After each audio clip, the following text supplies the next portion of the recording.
जय श्री राम मेरे दोस्तों। तो आज की पाठशाला में आपका फिर स्वागत है।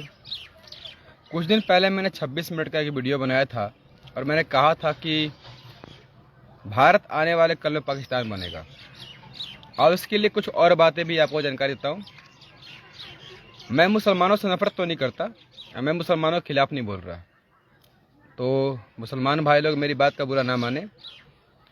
मैं अपने हिंदू भाई लोगों से बात कर रहा हूँ, तो आप लोग मेरी बात का बुरा ना माने। देखो मेरे हिंदू भाइयों, आप ध्यान से देखोगे कि हम हिंदू अपने धर्म के नहीं मानते हैं, सिर्फ कर्म को मान रहे। धर्म को छोड़ दिया हमने, धर्म हम नहीं मानते। लेकिन जरा मुसलमान को देखो, मुसलमान क्या करता है। मुसलमान अपने बच्चों को स्कूल में भेजने से पहले वो अपने बच्चों को क्या सिखाता है? नमाज पढ़ना सिखाता है। नमाज कैसे पढ़ते हैं? वो सिखाता है कि वुजू कैसे करते हैं। वो सिखाता है कि भाई अगर तुम नमाज नहीं पढ़ोगे तो तुम्हारा शादी नहीं होगा, तुम्हारा विवाह नहीं होगा। कमाल की बात देखोगे कि मुसलमान कभी भी उस घर में अपने लड़के या लड़की के विवाह नहीं करते जिस घर में उस घर के लोग नमाज नहीं पढ़ते हैं।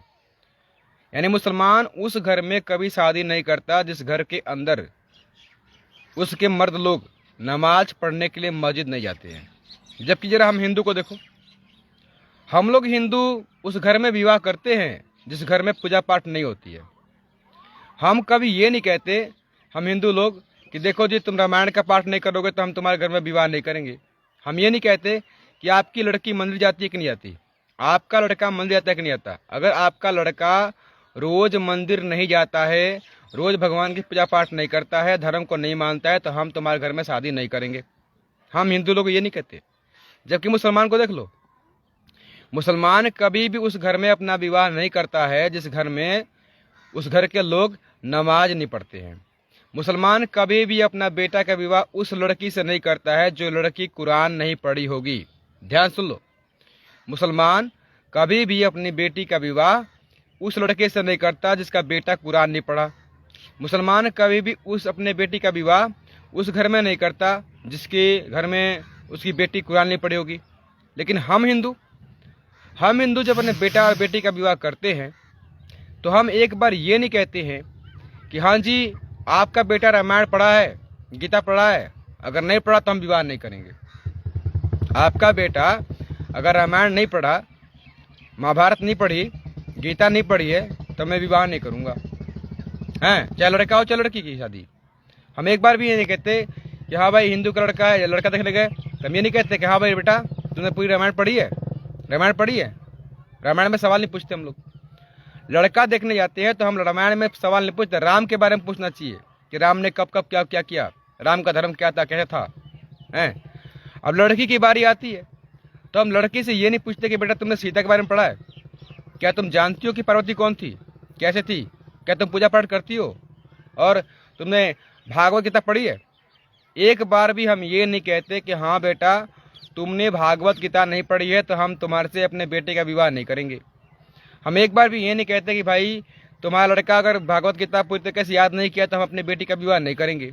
एक बार भी नहीं कहते। ये हमारी कमियां हैं। हम हिंदुओं की सबसे बड़ी कमी यही है कि दूसरे धर्म के लोग जो अपने धर्म के प्रति कितने वफादार हैं कि पहले धर्म करते हैं। मुसलमान पहले अपना धर्म मानता है और उसके बाद वो कर्म करता है। जबकि हिंदू अपना धर्म नहीं मानता। मुसलमान हफ्ते में एक दिन पक्का है, एक दिन ऐसा आएगा शुक्रवार के दिन कि मुसलमान शुक्रवार के दिन कुछ भी हो जाए, उसके घर के जितने भी मर्द हैं, सारे मर्द, लड़का लड़का सब कुछ, वो सबको लेकर के मस्जिद में जाता है, नमाज पढ़ता है, उसे अपने धर्म का संपूर्ण ज्ञान दे रहा है। लेकिन हम हिंदुओं के कोई भी लड़का सोमवार के दिन, किसी का भी लड़का मंदिर नहीं जाता है। मुसलमान हमेशा अपने बच्चों को 2 घंटा पहले अपने धर्म के बारे में पढ़ना सिखाता है कि कुरान पढ़ के जाओ, हदीस पढ़ के जाओ। मतलब मुसलमान के सारे काम पहले करो, मुसलमान धर्म के जो नियम कायदे करने पहले उसको मानो, और उसके मानने के बाद तुम स्कूल जाओ, उसको मानने के बाद तुम काम करने जाओ। मुसलमान कहीं भी दुकान खोल के बैठा होगा, लेकिन जैसे उसके नमाज का टाइम होगा वो अपनी दुकान बंद करके पहले नमाज पढ़ने जाएगा। लेकिन हिंदू हिंदू तो अपना काम कर रहा है, लेकिन जैसे ही टाइम हुआ पूजा पाठ का, भगवान का समय हुआ, तो वो एक पल के लिए अपनी दुकान बंद करके पूजा पाठ करने नहीं जाएगा। ये कमियां हैं, ये हम हिंदू कमियां हैं। कि मुसलमान में डुमराव में चले जाओ, डुमराव में शुक्रवार के दिन देखना, डुमराव में शुक्रवार के दिन देखना डुमराव बंद। शुक्रवार के दिन क्या है? डुमराव बंदी है। जरा सोच कर देखो, शुक्रवार के दिन डुमराव बंद क्यों है? ऐसा क्या हुआ कि शुक्रवार के दिन छुट्टी है डुमराव की? एक ही बात है कि डुमराव में बहुत सी दुकानें मुसलमानों की हैं, और वो मुसलमान शुक्रवार के दिन नमाज पढ़ते हैं, घर में सफाई करते हैं, और उसकी वजह से क्या होता है? पूरा डुमराव का सारा दुकान बंद होता है। लेकिन एक बार भी हिंदू सोमवार के दिन एक भी हिंदू, सारे हिंदू का लड़का लड़की महादेव के मंदिर में जा करके पूजा पाठ नहीं करते हैं, रामायण नहीं पढ़ते हैं, महाभारत नहीं पढ़ते हैं, गीता नहीं पढ़ते हैं। ये हमारी कमियां हैं। और अगर ऐसी कमियां रही ना, तो देखो, वो धर्म को मानते हैं, हम धर्म को नहीं मानते। वो धर्म के साथ, वो धर्म को मानते हैं, संविधान को नहीं मानते। ये भूल है तुम्हारी भूल है। वो संविधान को नहीं मानते, वो मानते हैं कुरान को। तो जब वो संविधान को नहीं मानते हैं, वो कुरान को मानते हैं, तो फिर तुम हिंदू लोग संविधान का रट कहाँ लगाए बैठे हो? तुम भी अपने धर्म को मानो, तुम भी रामायण को मानो, तुम भी महाभारत को मानो, तुम भी क्या कहते हैं, गीता को मानो। महाभारत में जो लिखा है वो करना नहीं है, जो रामायण में लिखा है वो करना है। जो रामायण में लिखा है वो करना है, जो महाभारत में लिखा है वो नहीं करना है, और जो भागवत गीता में लिखा है वैसे जीना है। जीना कैसे है? जीना कैसे है? तो अगर जीना कैसे है तो इस बारे में जानना है तो भागवत गीता पढ़नी बहुत जरूरी है। जिंदगी में क्या करना है अगर ये सीखना है तो हमें रामायण पढ़ना बहुत जरूरी है। और जिंदगी में क्या नहीं करना है अगर ये सीखना है तो हमें महाभारत पढ़नी बहुत जरूरी है। 3 किताब। जिंदगी में क्या करना है इसके लिए रामायण, कैसा भाई होना चाहिए, कैसी माँ होनी चाहिए, कैसा बहन होनी चाहिए, कैसे गुरु होने चाहिए, कहाँ लिखा है? ये रामायण में लिखा है। कैसा दोस्त होना चाहिए, ये रामायण में लिखा है। कैसा पति होना चाहिए, कैसी पत्नी होनी चाहिए, कहाँ लिखा है? रामायण में लिखा है। ये रामायण में लिखा है। तो हमें कैसा बनना है, ये हमें कैसा बनना है, हमें क्या करना चाहिए अपनी जिंदगी में, ये इसके लिए हमें रोज प्रतिदिन अपने बच्चों को रामायण पढ़ने के लिए उन्हें जगाना होगा कि जागो, 2 घंटा पहले रामायण पढ़ो और उसके बाद तुम स्कूल जाओ। तब जा करके हमारा देश, हमारी संस्कृति बचेगी। उसके पश्चात हमें अपने बेटों को बताना होगा कि भाई तुम भागवत गीता पढ़ो, तब जाके तुम स्कूल जाओ। स्कूल जाओ, काम पे जाओ, जो काम करना है वो करो, लेकिन उससे पहले रामायण पढ़ना होगा। उससे पहले तुम्हें रोज रामायण पढ़ना होगा, रोज महाभारत पढ़नी होगी, रोज तुम्हें गीता पढ़नी होगी।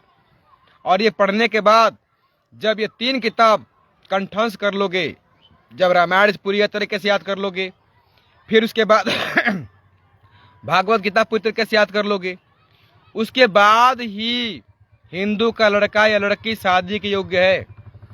अगर कोई भी हिंदू का लड़का या लड़की पूरी तरीके से रामायण रोज नहीं पढ़ता है, भागवत गीता रोज नहीं पढ़ता है, तो ऐसे समय में हम हिंदुओं को भी उस लड़के से, उस लड़की से अपने घर में शादी विवाह नहीं करना चाहिए। जब तक हम लोग ऐसी काम नहीं करेंगे तो हम हिंदू एक दिन समाप्त हो जाएंगे। क्योंकि मुसलमान तो अपने हर गांव में बैठे हुए हैं मस्जिद में, और वो तो भैया अपना जनसंख्या बढ़ाए जा रहे हैं। एक बात जान लो, वो कुछ नहीं करेंगे। मुसलमान तो भैया रोज अपना धर्म मानता है, नमाज पढ़ने जाता है, पूजा पाठ करता है, रोज कुरान पढ़ता है, उनके बच्चे भी मानते हैं। एक बात ध्यान रखना, कोई भी मुसलमान तुम्हारे पूजा पाठ में साथ नहीं देगा। वो अपने धर्म को छोड़ के तुम्हारे धर्म को कभी नहीं मानेगा, चाहे तुम मर जाओ। ये भाईचारा का जो तुम जन्म गुट्टी पीर के बैठे हो ना, ये कभी समाप्त कभी नहीं होगा, कभी भी नहीं होगा। तुम्हारे घर के कभी भी देवता देवीगण कभी मुसलमान के घर में देखा है पूजा पाठ करते हुए? देखा है कभी? आज चलो एक और बताऊं क्या तुमने कभी देखा है कि मुसलमान का लड़का हो उसका हिंदू में नाम हो? देखा है? चलो भाईचारा निभाते हैं। क्या कभी तुमने मुसलमान के लड़के का नाम सूरज देखा? सूरज, दिनेश, राम, सीता, पार्वती, गणेश, राधे श्याम, ये जो हिंदू के नाम होते हैं, क्या एक भी मुसलमान का नाम हिंदू में है? हिंदी में है? हिंदी में नहीं होगा, नहीं होगा, बिल्कुल नहीं होगा। अरे जब वो तुम्हारे नाम को स्वीकार नहीं करते हैं तो तुम्हारे भाईचारे को स्वीकार कहां से करेंगे पागल? ये कहां से पागल बुद्धि लगा रखी है? धीरे धीरे वो अपने बच्चे पैदा करते जाएंगे, उनकी जनसंख्या बढ़ती जाएगी, वो अपने धर्म के पीछे कभी नहीं हटेंगे, अपने धर्म को पक्का मानेंगे। और एक दिन ऐसा आएगा जब पूरे धर्म को मानते मानते जब भारत की आबादी के 50% के कबीले में आएंगे, तब तुम्हारा भारत कब्जे में करेंगे। और फिर इस भारत में संविधान नहीं लागू होगा, इस संविधान भारत में लागू होगा कौन सा? सीरिया कानून, मुसलमानों कानून। तब तुम हिंदू बचोगे नहीं, बचोगे नहीं। जब तक तुम अपने बेटे को नहीं जगाओगे, जब तक तुम खुद नहीं जगोगे। इसलिए आपसे विनम्र निवेदन है कि अगर हर गांव में मंदिर के साथ गुरुकुल खुलवाओ और अपने बच्चों को गुरुकुल में नाम लिखवाओ। ये तो स्कूल के चक्कर में ना तुम तो संविधान की गुट्टी पी के बैठ रहे हो, लेकिन वो संविधान गुट्टी पी के नहीं बैठे हैं। मुसलमान आज भी अपने घर में शादी विवाह अपने धर्म के अनुसार ही कराता है और हिंदू भी कराता है, लेकिन तब भी हम मुसलमानों के बराबर में हमारा धर्म को मानने के प्रति एकदम कट्टर है। वो अपने धर्म के प्रति एकदम कट्टर हैं। वो अपने धर्म को मानने से कभी अस्वीकार नहीं करेंगे। दिन मर जाएंगे, कट जाए, खत्म हो जाएंगे, लेकिन अपने धर्म को नहीं छोड़ेंगे, कभी नहीं छोड़ेगा। मुसलमान का एक बच्चा भी छोटा सा होता है ना, तब भी बोलता है अल्लाह अकबर, बचपन से बोलता है, समझे। और तुम्हारा बेटा बेटी, तुम्हारे बेटा बेटी हर महादेव बोलते हैं क्या? जय श्री राम बोलते हैं क्या? बचपन से। दूसरा, वो हर साल तजिया के नाम पर अपनी प्रैक्टिस करते हैं, तलवार की, लाठी की, भाले की। तुम करते हो साल भर में प्रैक्टिस? जिस दिन लड़ाई होगी ना उस दिन हार जाओगे, हार जाओगे। क्यों? उनके बेटा बेटी हर रोज प्रैक्टिस कर रहे हैं, हर साल प्रैक्टिस कर रहे हैं। तुम्हारा बेटा बेटी प्रैक्टिस नहीं कर रहा है, तुम्हारा नहीं कर रहा है, समझ लो। यहां पर तुम बहुत खतरे में हो। अब भी हिंदुओं जाग जाओ, समय है। अपने बेटा बेटी को रामायण और भागवत गीता अवश्य पढ़ाओ, मार के पढ़ाओ, जगा के पढ़ाओ। कैसे पढ़ाओ? 2 घंटा कहो कि नहीं तुम्हें पढ़ना पड़ेगा, मैं कुछ नहीं जानता, तुझे मंदिर जाना होगा। और हम अपने बेटा बेटी की शादी उसी से करेंगे जिसको संपूर्ण रामायण और संपूर्ण महाभारत, संपूर्ण गीता एकदम कंठस्थ याद हो। उसी के साथ अपने बेटे का विवाह और अपनी बेटी का विवाह करो, नहीं तो विवाह करना भी बंद कर दो, तब जाके हिंदुओं में जान आएगी। मेरा साथ दो और समस्त हिंदू सनातन धर्म को बचाने में मेरा सहयोग करो। तुम्हारे बच्चों की भलाई के लिए कह रहा हूँ, तुम्हारे हिंदुओं की भलाई के लिए कह रहा हूँ, समस्त देश के कल्याण के लिए कह रहा हूँ, देश की अखंडता के लिए कह रहा हूँ, समझे। ताकि ये समाज जो हमारा हिंदुओं का समाप्त हो रहा है इसे हम बचा सके। नहीं तो 50 साल के बाद ना हमारे बच्चे हमको गाली देंगे, हमारे बच्चे हमको गाली देंगे और वो कहेंगे कि था एक सर, मुखिया सर, वो लड़ रहे थे हमारे लिए, अब पता नहीं हमारा बाप क्या कर रहा था, हमारी माँ क्या कर रही थी। तब देना जवाब। वहां पर क्या दोगे जवाब? दे पाओगे जवाब? हैं? 50 साल के बाद जब उन्हें काटा जाएगा, मारा जाएगा, पीटा जाएगा, बचाने जाओगे? हैं? नहीं बचा सकते।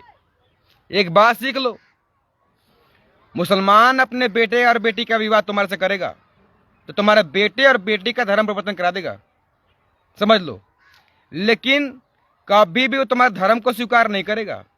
ये भ्रम छोड़ दो। तुम उसके मजार पे जाके माथा टेक सकते हो, लेकिन वो तुम्हारे मंदिर में आके कभी पूजा पाठ नहीं करेगा, वो तिलक नहीं लगाएगा, समझ जाओ। और अगर ऐसा कर रहा है ना, अगर कोई मुसलमान तुम्हारे साथ मिलके, तुम्हारे देवी देवताओं के साथ मिलके कोई पूजा पाठ भाग में ले भी रहा है, तो समझ जाना कि ये मुसलमान नहीं है, ये बल्कि ये पहले हिंदू था, बाद में मुसलमान बन गया। इसके पूर्वज हिंदू थे। अगर कोई भी मुसलमान अगर हिंदू के थोड़े बहुत भी रीति रिवाज को अगर अपना रहा है तो इसका मतलब है कि उसके पूर्वज हिंदू थे। समझे? वक्त है, घर की वापसी करो, देश को बचाओ, सनातन को बचाओ और अपने बाल बच्चों को भी बचाओ, नहीं तो ये सब कुछ खत्म हो जाएगा, सब कुछ खत्म हो जाएगा। हाथ जुड़ के विनम्र निवेदन है। अरे मुझसे दुश्मनी है, ठीक है, मुझसे दुश्मनी है, चलो मुझसे नफरत करते हो, इससे क्या फर्क पड़ता है? कम से कम अपने बच्चों को तो बचाओ, कम से कम उन्हें तो कुछ सिखाओ, संस्कार। धर्म धर्म ये नहीं कहता कि पूजा पाठ मत करो। अरे धर्म 1 घंटा सुबह उठ के तुमने 1 घंटा रामायण पढ़ ली, महाभारत पढ़ ली, गीता पढ़ ली, उसके बाद तुम स्कूल जाओ, खेत पर काम करने जाओ, ड्यूटी पर जाओ। रोका किसने? किसने रोका है तुम्हें? धर्म तुम्हें कभी कर्म करने से नहीं रोकता। धर्म तो तुम्हें अच्छे कर्म करने की सलाह देता है कि कैसे अच्छा काम करके तुम सफलता प्राप्त करोगे, क्या तुम जीतोगे। धर्म तो तुम्हें सही रास्ता दिखाता है। तो 1 घंटा अपने धर्म को मानो और उसके बाद दिन भर कर्म करो। शाम को तुम आओ तो फिर से 1 घंटा पढ़ लो। इसमें क्या दिक्कत है भाई? बचोगे। अपने बच्चों को मार के, पीट के, डांट के, डपट के सिखाओ, नहीं तो तुम्हारा नाश हो जाएगा। फिर ये मत कहना कि तुम्हें बचाने के लिए भगवान नहीं आए थे। भगवान का दोष मत देना। तो चलो, जागो हिंदू, जागो। जय श्री राम, जय भारत।